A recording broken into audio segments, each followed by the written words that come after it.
पवन पुत्र हनुमान जांबवान के वचनों से अपनी शक्तियां जागृत करने के बाद 100 योजन के विशाल दक्षिणी सागर पर महाछलांग लगाते हैं।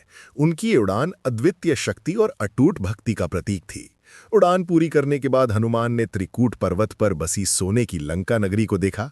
नगर में गुप्त प्रवेश के दौरान द्वार की अधिष्ठात्री देवी लंकिनी को पराजित कर हनुमान ने सूक्ष्म रूप धारण किया और रावण के आवास तथा अंतःपुर के विशाल भवनों की गहन छानबीन की। महल में सीता माता को न पाकर हनुमान एक क्षण के लिए गहन निराशा में घिर गए, लेकिन धर्म का स्मरण कर अपनी निराशा पर विजय पाई और अशोक वाटिका में प्रवेश किया। अंततः हनुमान ने अशोक वाटिका में सीता माता का दर्शन किया, जो कृश और दुख से पीड़ित थीं, लेकिन उनकी पवित्रता का तेज अद्वितीय था। रावण ने अशोक वाटिका में आकर सीता को क्रूर धमकी दी और 2 माह की अंतिम समय सीमा दी, जिसे सुनकर सीता ने दृढ़ता से उसका प्रतिकार किया। रावण के जाने के बाद क्रूर राक्षसियों ने सीता को यातना दी, जिसके कारण सीता माता ने जीवन त्यागने का निर्णय ले लिया। ठीक इसी क्षण में वृद्ध राक्षसी त्रिजटा ने लंका के विनाश का शुभ स्वप्न सुनाकर राक्षसियों को शांत किया। सीता को आशा और भय के बीच संघर्ष करते देखकर हनुमान ने अपनी दुविधा को त्याग कर सूक्ष्म रूप में रामकथा का मधुर गान शुरू किया। रामकथा सुनकर सीता विस्मित हुई, लेकिन उन्हें यह रावण का छल लगा। सीता के अविश्वास को दूर करने के लिए हनुमान ने स्वयं को पवनपुत्र हनुमान और श्री राम का दूत बताया और उन्हें विश्वास दिलाने के लिए अंतिम प्रमाण देने की तैयारी की। हनुमान ने जब स्वयं को श्री राम का दूत बताया तो सीता माता के मन में आशा और विश्वास का संचार हुआ, लेकिन रावण के मायावी छलों के कारण वो अभी भी पूरी तरह से आश्वस्त नहीं थीं। उन्हें अंतिम प्रमाण चाहिए था। विश्वास की अंतिम परीक्षा। सीता माता ने हनुमान को सीधे संबोधित करते हुए विनम्रता और उत्सुकता से राम के स्वरूप और लक्षणों का वर्णन करने के लिए कहा। सीता माता ने शांत और गंभीर स्वर में कहा कि हे वानर श्रेष्ठ, यदि तुम सच में श्री राम के दूत हो तो मैं तुमसे एक प्रश्न पूछती हूं। मुझे राम की निजी विशेषताओं और स्वरूप का वर्णन बताओ, ताकि मैं पूरी तरह से विश्वास कर सकूं कि तुम रावण का मायावी छल नहीं हो। राम के स्वरूप और गुणों का वर्णन। सीता माता ने विस्तार से पूछा कि राम कैसे दिखते हैं, उनके शारीरिक लक्षण क्या हैं और उनके सबसे प्रिय गुण क्या हैं। शारीरिक लक्षण। उन्होंने पूछा कि राम के नेत्र, वक्ष, भुजाएं और चलने की शैली कैसी है। उन्होंने विशेष रूप से राम के शुभ चिन्हों के बारे में पूछा। व्यक्तित्व और गुण। उन्होंने पूछा कि राम का व्यवहार कैसा है, वो धर्म का पालन कैसे करते हैं और उन्हें अपने सेवक तथा मित्र कितने प्रिय हैं। लक्ष्मण का वर्णन। सीता माता ने लक्ष्मण के अद्वितीय गुणों और भ्रातृ प्रेम का भी वर्णन करने के लिए कहा, ताकि उनकी पहचान सुनिश्चित हो सके। सांत्वना की आवश्यकता। सीता माता ने अंत में दुख व्यक्त करते हुए कहा कि यदि हनुमान उन्हें राम के सत्य और अविस्मरणीय लक्षणों के बारे में बताएंगे तो उन्हें राम के वियोग में कुछ सांत्वना मिलेगी और वो इस असहनीय पीड़ा को सह सकेंगी। सीता माता द्वारा श्री राम के स्वरूप और लक्षणों का वर्णन पूछे जाने पर हनुमान को पूर्ण विश्वास हो गया कि वो अब सही मार्ग पर हैं। वो अब सीता माता को अंतिम और सबसे ठोस प्रमाण सौंपने के लिए तैयार थे। राम के गुणों का वर्णन। हनुमान ने सबसे पहले राम के शारीरिक और चारित्रिक गुणों का ऐसा सत्य और सटीक वर्णन किया जिसे सुनकर सीता माता के संशय समाप्त हो गए। हनुमान भावुक स्वर में उन्होंने राम के कमल जैसे नेत्रों, विशाल वक्ष, दीर्घ भुजाओं और शांत तथा गंभीर स्वभाव का वर्णन किया। उन्होंने राम के दयालुता, शरण में आए व्यक्ति को आश्रय देने और धर्म के प्रति उनके अटूट निश्चय का उल्लेख किया। लक्ष्मण का वर्णन। हनुमान ने लक्ष्मण के असाधारण भ्रातृप्रेम, सतर्कता और सेवा भाव का भी वर्णन किया। मुद्रिका का समर्पण। जब सीता माता के चेहरे पर आस्था और श्रद्धा के भाव आए, तब हनुमान ने अपनी अंतिम और सबसे महत्वपूर्ण कार्रवाई की। हनुमान ने अपने वस्त्रों में सुरक्षित रखी श्री राम की मुद्रिका को आदरपूर्वक बाहर निकाला। मुद्रिका का विवरण। यह सोने की मुद्रिका थी जिस पर राम का नाम अंकित था और जो राम के शुभ चिन्हों से युक्त थी। मुद्रिका देना। हनुमान ने अत्यंत आदर और कोमलता के साथ उस मुद्रिका को सीता माता की ओर बढ़ाया। सीता माता ने जब अपनी प्रिय मुद्रिका को देखा तो वो भावविह्वल हो उठीं। उन्होंने तुरंत उस मुद्रिका को पहचान लिया जिसे उन्होंने राम के हाथों में अक्सर देखा था। मुद्रिका को ग्रहण करना। सीता माता ने आंखों में आंसू लिए कांपते हाथों से उस मुद्रिका को ग्रहण किया। अंतिम संशय का अंत। मुद्रिका को छूते ही सीता माता का अंतिम संशय भी समाप्त हो गया। उन्हें विश्वास हो गया कि रावण के छल से यह पवित्र मुद्रिका नहीं आ सकती, यह केवल राम का सत्यदूत ही ला सकता था। सीता माता ने उस मुद्रिका को अपने माथे से लगाया और असीम आनंद तथा विश्वास के साथ हनुमान की ओर देखा। अब वे जानती थीं कि राम शीघ्र ही उन्हें बचाने आएंगे। सीता माता ने जब हनुमान के हाथों श्री राम की मुद्रिका प्राप्त की तो उनके दुख और पीड़ा का अंधकार क्षण भर में छट गया। वे आनंद और हर्ष से भाव विभोर हो उठीं। मुद्रिका राम के अटूट प्रेम का साक्षात प्रमाण थी। इसे छूने और देखने मात्र से सीता माता को लगा जैसे उन्होंने राम को ही पुनः प्राप्त कर लिया है। शोक का अंत सीता माता ने हनुमान की ओर आदर से देखा और अपने हाथों में मुद्रिका को दबा लिया। उनकी आंखों से आनंद के आंसू बहने लगे। उन्हें विश्वास हो गया कि उनके स्वामी ने उन्हें त्यागा नहीं है। हनुमान का सम्मान। उन्होंने हनुमान को प्रसन्नतापूर्वक आशीर्वाद दिया और उन्हें राम का सबसे बड़ा सेवक और हितैषी माना। उन्होंने महसूस किया कि हनुमान ने उनकी रक्षा की है। हालांकि हर्ष का ये क्षण अल्पकालिक रहा। जैसे ही सीता माता ने अपनी वास्तविक स्थिति और राम की मुद्रिका को देखा, उनके मन में पुनः दुख और गहन अवसाद छा गया। राम का कष्ट। उन्होंने सोचा कि राम को उनके लिए कितना कष्ट उठाना पड़ रहा है और उन्हें लंका की दुर्दशा देखकर कितना दुख होगा। लंबाई और समय। उन्हें तुरंत रावण की समय सीमा और सागर की विशालता याद आ गई। उन्होंने हनुमान को देखकर पूछा कि क्या राम और उनकी विशाल वानर सेना इस विशाल सागर को पार करके समय पर लंका पहुंच पाएगी? रावण का बल।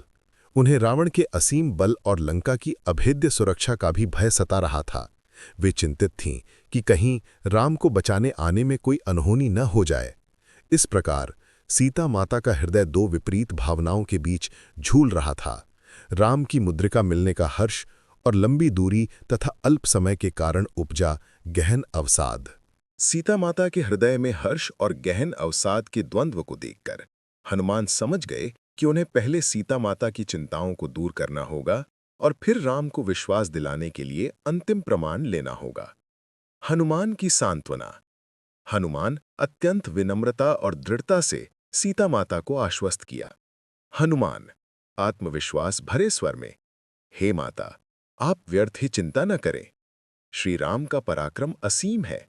मैं स्वयं ही इतना विशाल सागर पार करके आया हूं, तो राम और महाबली लक्ष्मण के लिए यह कोई कठिन कार्य नहीं है। सेना का आश्वासन। उन्होंने सुग्रीव की वानर सेना की अक्षय शक्ति और अद्वितीय क्षमता का वर्णन किया।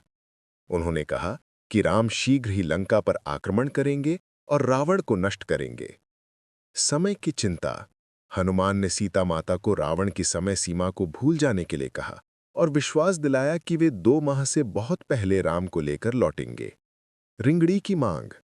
सीता माता को सांत्वना देने के बाद हनुमान ने अपना मुख्य उद्देश्य पूरा करने के लिए आदरपूर्वक उनसे स्मृति चिन्ह यानी चिन्ह मांगा, जिसे वे राम को सौंप सके। हनुमान ने विनम्रता से कहा, हे माता, मुझे शीघ्र ही राम के पास वापस जाना है। मुझे ऐसा चिन्ह प्रदान करें जिसे देखकर श्री राम को तुरंत विश्वास हो जाए कि मैं वास्तव में आपसे मिलकर आया हूं। आवश्यकता का कारण।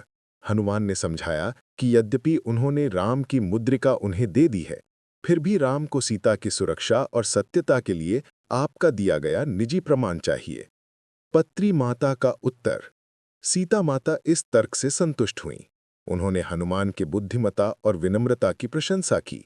सीता माता ने अपने मस्तक से एक चूड़ामणि यानी केशों में पहना जाने वाला रत्न उतारकर हनुमान को दिया, जो राम के लिए अत्यंत प्रिय और पहचानने योग्य था।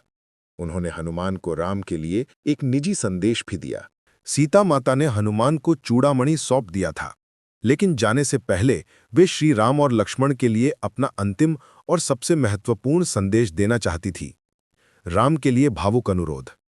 सीता माता ने हनुमान से आग्रह किया कि वे श्री राम को उनकी दशा और अटूट प्रेम के बारे में विस्तार से बताएं। सीता माता भावुकता से आंसू भरे स्वर में, हे पवनपुत्र, जब तुम मेरे स्वामी राम के पास पहुंचना तो उनसे मेरा बार बार अभिवादन कहना। उन्हें बताना कि मैं यहाँ अत्यधिक दुख में हूँ और केवल उनके स्मरण से ही जीवित हूँ। पिछली घटना का स्मरण। उन्हें उस गोये चिन्ह का स्मरण दिलाना जो केवल राम और मेरे बीच हुआ था, जैसे चित्रकूट पर्वत पर काकभुशुंडी की घटना, जिससे उन्हें मेरी सच्चाई पर अंतिम विश्वास हो। समय का आग्रह। उनसे कहना कि अब रावण द्वारा दी गई समय सीमा बहुत कम बची है। उनसे अतिशीघ्र आने के लिए आग्रह करना। राम को मेरे असहनीय दुख का वर्णन करना और कहना कि मेरा जीवन अब आपके हाथों में है। लक्ष्मण के लिए संदेश। सीता माता ने हनुमान से यह भी अनुरोध किया कि वे लक्ष्मण के लिए भी विशेष संदेश ले जाएं। सीता माता, मेरे देवर लक्ष्मण को मेरा आशीर्वाद कहना और उन्हें बताना कि उनका अटूट सेवा भाव ही राम के धर्म की रक्षा कर रहा है। कर्तव्य का स्मरण। लक्ष्मण से कहना कि वे भाई राम की सेवा और सुरक्षा में एक क्षण भी विलंब ना करें। वे राम को शीघ्र ही लंका पर चढ़ाई करने के लिए प्रेरित करें। अंतिम विदाई। सीता माता ने पुनः एक बार चूड़ामणि को देखा, राम का स्मरण किया और हनुमान को कृतज्ञता और असीम स्नेह के साथ विदा किया। वे जानती थीं कि हनुमान ही अब राम और उनके बीच की अंतिम कड़ी है। सीता माता ने चूड़ामणि और भावुक संदेश सौंप दिया था। हनुमान ने सभी प्रमाण प्राप्त कर लिए थे, लेकिन वह सीता माता को अंतिम सांत्वना दिए बिना वहां से जाना नहीं चाहते थे, क्योंकि उनके चेहरे पर अभी भी चिंता थी। अंतिम सांत्वना और आश्वासन। हनुमान ने सीता माता के सामने अत्यंत आदर से प्रणाम किया और उन्हें अंतिम बार पूर्ण आश्वासन दिया। हनुमान दृढ़ और शक्तिशाली स्वर में, हे माता, अब आप शोक बिल्कुल त्याग दें। मैं पवन की गति से शीघ्र ही राम के पास पहुंचूंगा और उन्हें आपका संदेश और यह पवित्र चूड़ामणि सौंप दूंगा। आगामी घटना का संकेत। मैं राम को बताऊंगा कि आपने यहां कितना कष्ट सहा है। राम का क्रोध अब अग्नि की तरह भड़क उठेगा। मैं विश्वास दिलाता हूं, 1 माह के भीतर ही राम और लक्ष्मण वानर सेना के साथ लंका को घेर लेंगे और रावण का वध करेंगे। आगे की रणनीति पर विचार। सीता माता को सांत्वना देने के बाद हनुमान के मन में लंका से लौटने की रणनीति पर गहन विचार चला। तुरंत प्रस्थान का विचार। पहला विचार था कि वो चुपचाप और शीघ्रता से वापस लौट जाएं, क्योंकि उनका मिशन पता लगाना सफल हो चुका था। शत्रु को चुनौती देने का विचार। लेकिन हनुमान को लगा कि रावण को उसकी शक्ति का एहसास कराना और लंका को डराना भी आवश्यक है। उन्होंने सोचा कि यदि वो चुपचाप चले गए तो राम के आने तक रावण को उनकी शक्ति का अनुमान नहीं लगेगा। हनुमान ने निश्चय किया कि वो राम का बल प्रदर्शन करेंगे। उत्तर की ओर प्रस्थान। इस द्वंद्वपूर्ण विचार के बाद हनुमान ने सीता माता से आशीर्वाद लिया और उत्तर दिशा की ओर जाने की तैयारी की। ये दिशा समुद्र पार करके भारत भूमि की ओर जाती थी, जहां राम और सुग्रीव उनकी प्रतीक्षा कर रहे थे। हनुमान ने अपने मूल विशाल वानर रूप को ग्रहण करने का निर्णय लिया और लंका को चुनौती देने के लिए तैयारी शुरू कर दी। सीता माता को सांत्वना और आश्वासन देने के बाद हनुमान ने चूड़ामणि और महत्वपूर्ण संदेश के साथ उत्तर दिशा की ओर प्रस्थान की तैयारी शुरू कर दी थी। वे शिंशपा वृक्ष पर बैठे गहन विचार में थे। मिशन को पूर्णता देने का विचार।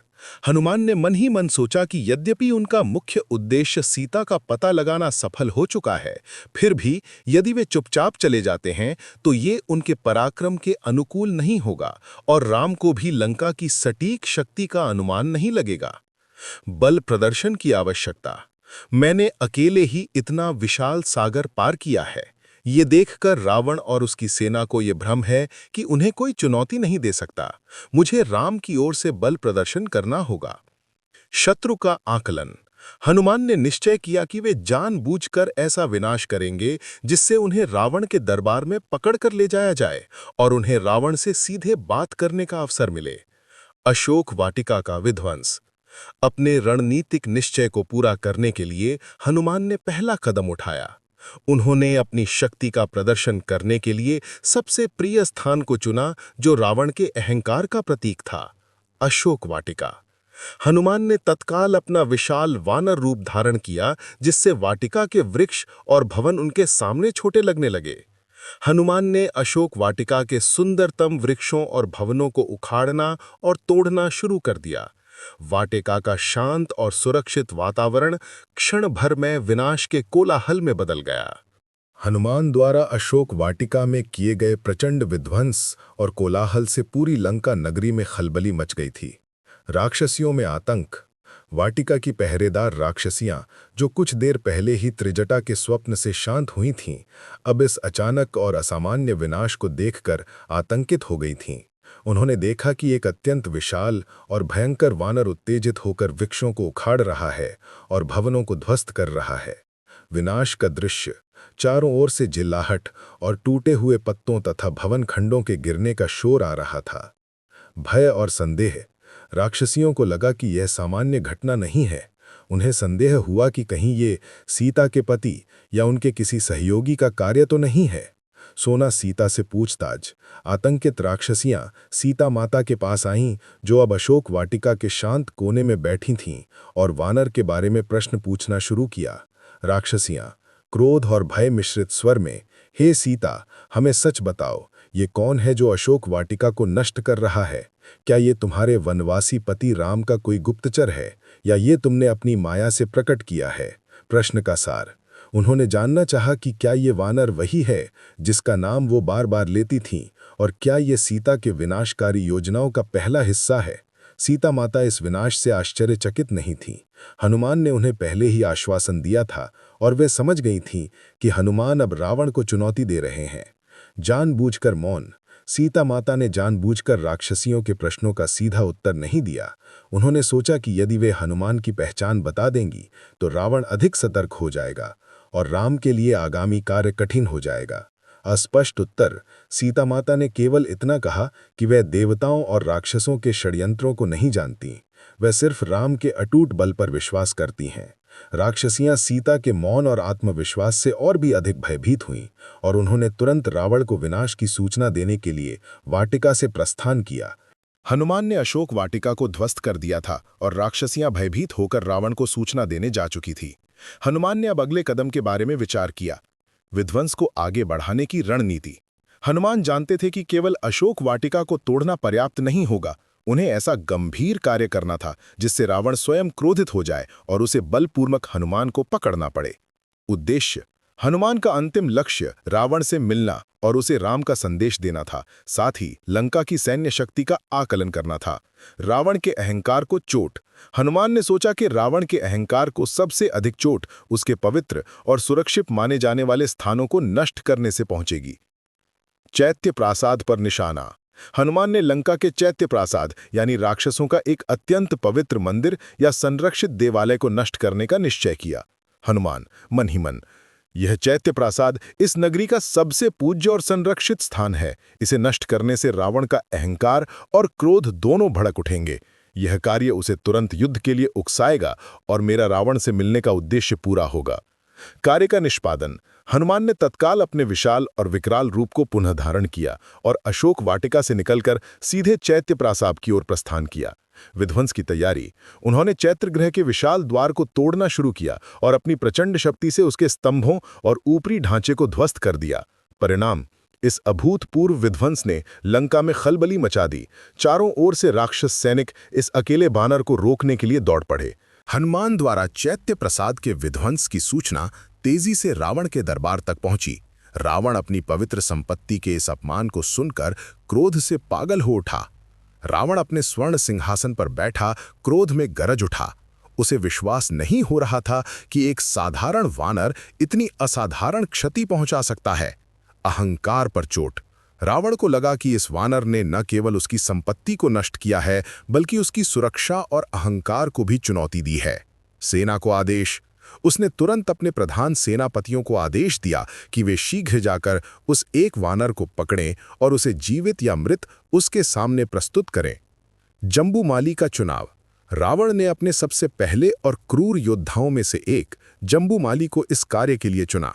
जम्बूमाली एक प्रचंड और भयंकर राक्षस था जो अपने तीक्ष्ण बाणों और असाधारण युद्ध कौशल के लिए प्रसिद्ध था। वह असंख्य राक्षस सैनिकों की एक विशाल सेना के साथ तैयार हुआ। रावण का निर्देश। रावण ने जम्बूमाली को कठोर निर्देश दिया कि वह उस दुष्ट वानर को बांध कर लाए ताकि वह उससे पूछ सके कि वह कौन है और किसके आदेश पर उसने यह दुस्साहस किया है। युद्ध का आरंभ। जम्बूमाली, जो अपने विशाल रथ और अस्त्र शस्त्रों के साथ रावण को प्रणाम कर अशोक वाटिका और चैत्यगृह के ध्वस्त क्षेत्र की ओर तेज गति से प्रस्थान कर गया। हनुमान, जो अभी भी विशाल रूप में थे, जम्बूमाली के आगमन की आवाज और रथों के शोर को सुनकर प्रसन्न हुए। उनका रावण से मिलने का पहला चरण अब सफल होने वाला था। हनुमान अशोक वाटिका और चैत्यगृह के विध्वंस के बाद अभी भी अपने विशाल प्रचंड रूप में थे। और जम्बूमाली के आगमन की प्रतीक्षा कर रहे थे। युद्ध का पहला हमला। जम्बूमाली। जम्बूमाली अपने सैनिकों के साथ आते ही हनुमान पर तीक्ष्ण बाणों की वर्षा शुरू कर दी। हनुमान का प्रतिकार। हनुमान ने अदम्य साहस दिखाते हुए उन बाणों को सहजता से तोड़ा। उन्होंने वृक्षों और चट्टानों को उखाड़कर उन्हें जम्बूमाली और उसकी सेना पर फेंकना शुरू कर दिया। जम्बूमाली का वध। हनुमान ने अंततः एक विशाल शिला के प्रहार से जम्बूमाली के रथ को ध्वस्त कर दिया और जम्बूमाली को तुरंत मार डाला। प्रहस्त के पुत्रों का आगमन। जब ये शर्मनाक खबर रावण के पास पहुंची कि उसका शक्तिशाली योद्धा जम्बूमाली एक अकेले वानर के हाथों मारा गया, तो उसका क्रोध और भी भड़क उठा। रावण के आदेश पर उसके एक और प्रधान सेनापति प्रहस्त के 7 पुत्र, ये सभी युद्ध कला में निपुण और क्रूर थे, भयंकर प्रतिशोध की आग में जलते हुए युद्ध क्षेत्र में आए। 7 भाइयों का हमला। उन 7 भाइयों ने एक साथ असाधारण समन्वय और क्रोध के साथ हनुमान पर हमला किया। उन्होंने तीक्ष्ण अस्त्रों, भाले और मुदगरों का उपयोग किया। 7 पुत्रों का संहार। हनुमान ने इस सामूहिक हमले को हल्के में नहीं लिया, लेकिन उनका आत्मविश्वास अटूट था। अद्वितीय कौशल।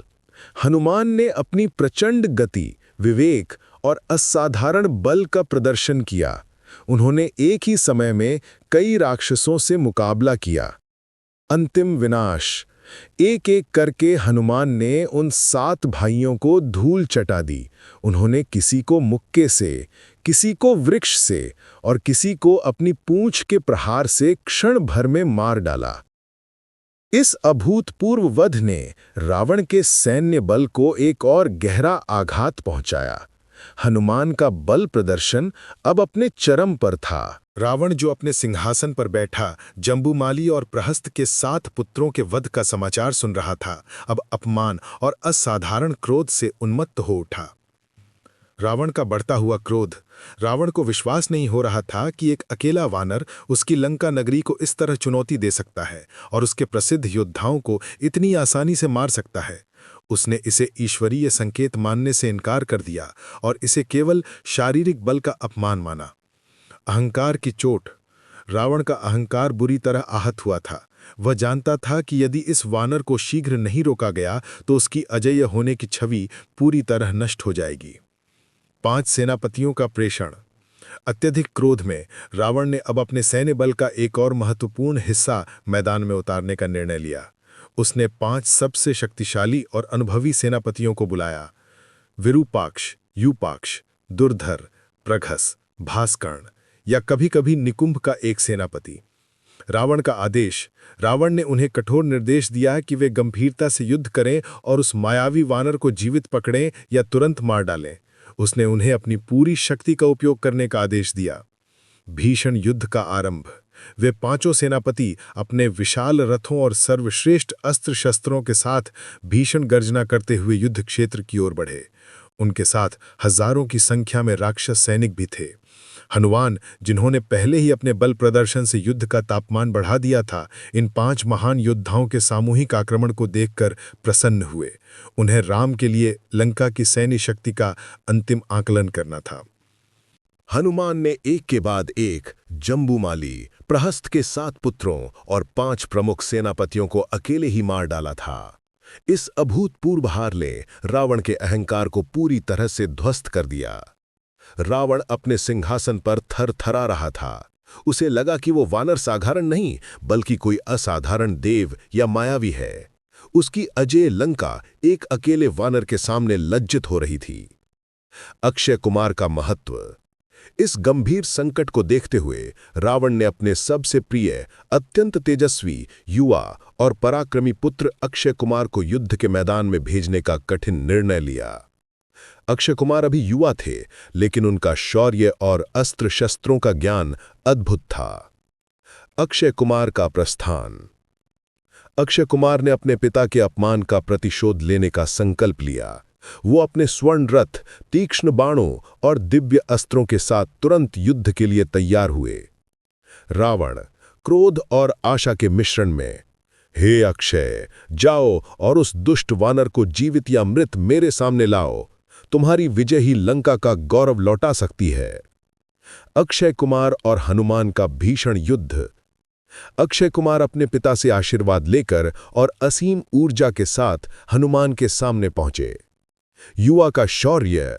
अक्षय कुमार ने असाधारण वीरता का परिचय दिया। उन्होंने हनुमान पर अपने दिव्य बाणों और शक्तिशाली अस्त्रों से तीव्र और सटीक प्रहार किए। हनुमान का आकलन। हनुमान ने अक्षय कुमार के शौर्य को देखकर प्रशंसा की। उन्हें लगा कि ये युवा योद्धा अत्यंत तेजस्वी है, लेकिन युद्ध अभी समाप्त करना आवश्यक था। हनुमान ने अपनी प्रचंड गति से अक्षय कुमार को चकमा दिया। उन्होंने उनके रथ को ध्वस्त किया, उनके सारथी को मारा और अंततः युद्ध के मैदान में ही अक्षय कुमार को पकड़कर चक्र की तरह घुमाकर पृथ्वी पर पटक दिया और उनका वध कर दिया। ये लंका के लिए सबसे बड़ा व्यक्तिगत आघात था। रावण के प्रिय पुत्र अक्षय कुमार की वध की भयानक खबर सुनकर वह गहरे दुख और असाध्य क्रोध में डूब गया। अक्षय कुमार की मृत्यु लंका के लिए सबसे बड़ा व्यक्तिगत आघात थी। रावण की अंतिम आशा। अपने वीर पुत्रों और महान सेनापतियों की लगातार हार के बाद रावण को एहसास हुआ कि यह साधारण वानर नहीं है। अब उसके पास केवल एक ही आशा बची थी, उसका सबसे पराक्रमी और अजय पुत्र, जिसने अपने शक्ति से देवराज इंद्र को भी हराया था, मेघनाथ यानी इंद्रजीत। पिता का आदेश। रावण ने भारी मन और अंतिम आशा के साथ इंद्रजीत को बुलाया। रावण ने इंद्रजीत से कहा कि वह अब केवल प्रतिशोध के लिए नहीं, बल्कि लंका की प्रतिष्ठा और अस्तित्व को बचाने के लिए युद्ध करे। रावण ने गंभीरता से कहा, हे इंद्रजीत, तुम्हारे अलावा कोई और उस दुष्ट वानर को नहीं रोक सकता। जाओ और उसे जीवित पकड़ो ताकि मैं उससे पूछ सकूं कि वह कौन है। इंद्रजीत का युद्ध संकल्प। इंद्रजीत अपने पिता के दुख और लंका के अपमान से क्रुद्धित थे। उन्होंने तुरंत युद्ध के लिए तैयारी की। अद्वितीय शक्ति। इंद्रजीत जानते थे कि साधारण हथियारों से यह वानर नहीं मरेगा। उन्होंने अपने सबसे शक्तिशाली और दैवीय अस्त्रों का प्रयोग करने का निश्चय किया, विशेषकर ब्रह्मास्त्र का। हनुमान और इंद्रजीत का मुकाबला। इंद्रजीत अपने स्वर्ण रथ और दैवीय अस्त्रों के साथ भयंकर गर्जना करते हुए युद्ध क्षेत्र में पहुंचे। हनुमान, जिन्होंने पहले ही अपने बल प्रदर्शन से लंका को दहला दिया था, इंद्रजीत को देखकर प्रसन्न हुए। सामने की चुनौती। यह युद्ध अब वानर और राक्षस का नहीं, बल्कि महाबली पवनपुत्र और महाबली इंद्रजीत का था। भीषण युद्ध। दोनों के बीच भीषण और अद्वितीय युद्ध शुरू हुआ। इंद्रजीत ने अपनी मायावी शक्तियां और दैवीय अस्त्र चलाए, जिनका हनुमान ने वृक्षों और पहाड़ों से प्रतिकार किया। इंद्रजीत को जल्द ही एहसास हो गया कि वह हनुमान को साधारण युद्ध से हरा नहीं सकते। अंततः उन्होंने अंतिम उपाय के रूप में अपने सबसे अचूक और शक्तिशाली अस्त्र ब्रह्मास्त्र का उपयोग करने का निर्णय लिया। इंद्रजीत और हनुमान के बीच भीषण युद्ध चल रहा था। इंद्रजीत ने समझ लिया था कि हनुमान को पराजित करना असंभव है। ब्रह्मास्त्र का प्रयोग। इंद्रजीत ने अपने अंतिम और सबसे शक्तिशाली अस्त्र ब्रह्मास्त्र का प्रयोग हनुमान पर किया। हनुमान का समर्पण। हनुमान जानते थे कि ब्रह्मास्त्र का सम्मान करना आवश्यक है, क्योंकि यह दैवीय अस्त्र है। उन्होंने अस्त्र के बंधन को स्वीकार कर लिया, यद्यपि उनके पास वरदान था जिसके कारण ब्रह्मास्त्र उन पर अचूक प्रभाव नहीं डाल सकता था। रणनीतिक गिरफ्तारी। हनुमान ने ब्रह्मास्त्र के बंधन को जानबूझकर स्वीकार किया, क्योंकि यही वो एकमात्र रास्ता था जिससे उन्हें रावण के दरबार में जीवित ले जाया जा सकता था, जो उनकी मूल रणनीति थी। रावण के दरबार में आगमन। ब्रह्मास्त्र के बंधन में बंधे हुए हनुमान को इंद्रजीत ने अपने सैनिकों के साथ रावण के भव्य दरबार की ओर ले जाना शुरू कर दिया। भव्यता का अवलोकन। जब हनुमान को रावण के दरबार में लाया गया तो उन्होंने रावण को पहली बार प्रत्यक्ष रूप से देखा। सुसज्जित रावण। रावण अपने स्वर्ण सिंहासन पर अत्यंत भव्यता और राजसी वैभव के साथ बैठा था। उसके शरीर पर कीमती आभूषण, राजसी वस्त्र और तेज था। उसके 10 सिर और 20 भुजाएं उसकी असीम शक्ति और अहंकार का प्रतीक थीं। अहंकार।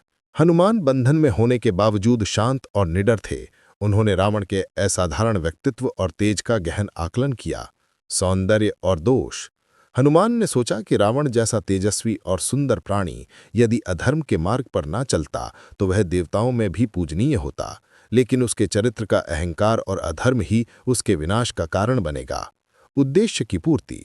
हनुमान संतुष्ट थे कि वह अब सीधे रावण से संवाद कर सकते हैं, लंका की सैन्य शक्ति को आंक चुके हैं और राम को सटीक जानकारी दे सकते हैं।